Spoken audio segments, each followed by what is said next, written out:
ఏలూరు జిల్లా జీలుగుమిల్లి మండల పరిధిలో రోడ్డు ప్రమాదం చోటు చేసుకుంది. లక్ష్మీపురం రహదారిపైన తపాస్ విద్యా సంస్థల స్కూల్ బస్సు బైక్ ను ఢీకొట్టింది. దీంతో బైక్ పైన వస్తున్న వ్యక్తికి గాయాలయ్యాయి. వెంటనే స్పందించిన స్థానికులు బాధితుడిని దగ్గరలోని ఆసుపత్రికి తరలించారు. ఇక ప్రమాద సమయంలో బస్సులో 34 మంది విద్యార్థులు ఉన్నారు.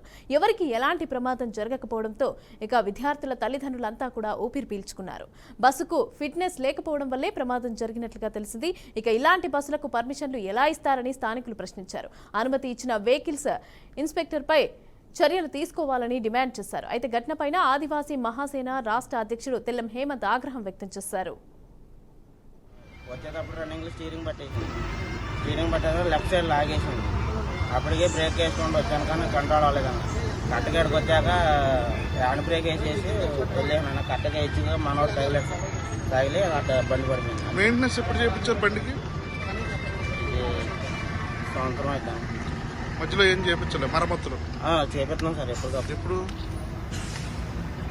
మామూలుగా బ్రేక్లు అలాంటి చేపిస్తున్నాం సార్. స్టీరింగ్ అనేది